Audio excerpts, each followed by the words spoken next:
ಪ್ರದೇಶ ಕಾಂಗ್ರೆಸ್ ಸೇವಾದಳ ವತಿಯಿಂದ ಸೇವಾದಳ ಸಂಸ್ಥಾಪಕರಾದ ನಾಸು ಹರ್ಡಿಕರ್ ಅವರ 50ನೇ ಪುಣ್ಯಸ್ಮರಣೆ ಮತ್ತು ಸೇವಾದಳ ರಾಜ್ಯ ಕಾರ್ಯಕರ್ತರ ಸಮಾವೇಶ. ಈ ಸಂದರ್ಭದಲ್ಲಿ ಮಾತನಾಡಿ ರಾಜ್ಯಾಧ್ಯಕ್ಷರಾದ ಎಂ ರಾಮಚಂದ್ರ ಅವರು ಸೇವಾದಳ ಸಂಸ್ಥಾಪಕರಾದ ಡಾಕ್ಟರ್ ಎನ್ಎಸ್ ಹರ್ಡಿಕರ್ ಪುಣ್ಯಸ್ಮರಣೆ ಎಂದು ರಾಜ್ಯ ಸೇವಾದಳ ವತಿಯಿಂದ ಜಾಥಾ ಮತ್ತು ರಾಜ್ಯ ಸೇವಾದಳ ಸಮಾವೇಶ ಹಮ್ಮಿಕೊಳ್ಳಲಾಗಿದೆ. ಸೇವಾ ಮನೋಭಾವನೆಯಿಂದ ಕೆಲಸ ಮಾಡುವ ಶಿಸ್ತುಬದ್ಧ ಸಂಘಟನೆ M Ramachandra, Girija S Ugar, Sangram Tawde, Venugopal, Balram Singh Bhadoria, Ravichandran, Vinod Parijan, Tulasigiri, Scindia, Zakir Hussain, Ramesh, Teresa, Padmakar Naik, Rana Pratap Singh, Abdul Samar, Kiran Karosi, Junaid, Vinayak Murthy, Deepak Shet, Sameer ಅವರು ಮತ್ತು ಉಪಾಧ್ಯಕ್ಷರು, ಜಿಲ್ಲಾಧ್ಯಕ್ಷರುಗಳು ಮತ್ತು ಬ್ಲಾಕ್ ಅಧ್ಯಕ್ಷರು, ಸೇವಾದಳದ ಸೇನಾನಿಗಳು ಪಾಲ್ಗೊಂಡಿದ್ದರು.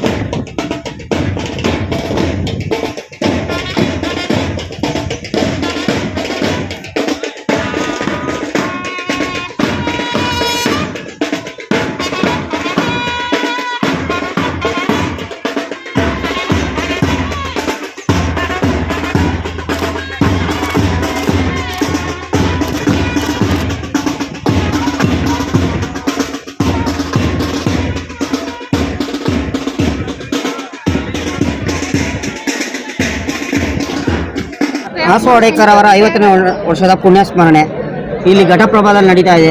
ಇವತ್ತು ನಾಸು ಹರ್ಡಿಕರ್ ಅವರ 50ನೇ ಪುಣ್ಯತಿಥಿ ಇವತ್ತಿಂದು. ಇವತ್ತು ಅವರ ಕರ್ಮಭೂಮಿಯಾದ ಘಟಪ್ರಭಾದಲ್ಲಿ ಅವರ ಪುಣ್ಯತಿಥಿಯನ್ನು ಆಚರಿಸಲಾಗ್ತಾ ಇದೆ.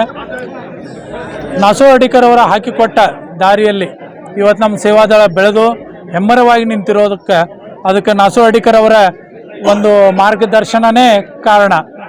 ಅದಕ್ಕೆ ನಾವು ಇವತ್ತು ರಾಮಚಂದ್ರ ಸರ್ ಅವರ ನೇತೃತ್ವದಲ್ಲಿ ಇವತ್ತು ಶಪಥ ಮಾಡಿದ್ದು, ಇನ್ನು ಮುಂದೆ ಸೇವಾದಳವನ್ನು ನಾಸು ಹರ್ಡಿಕರ್ ಅವರ ದಾರಿಯಲ್ಲಿ ಹಾಕಿಕೊಟ್ಟ ದಾರಿಯಲ್ಲಿ ನಡೆಸ್ಕೊಂಡು ಹೋಗೋಣ ಅಂತ ಶಪಥ ಮಾಡಿದ್ವಿ.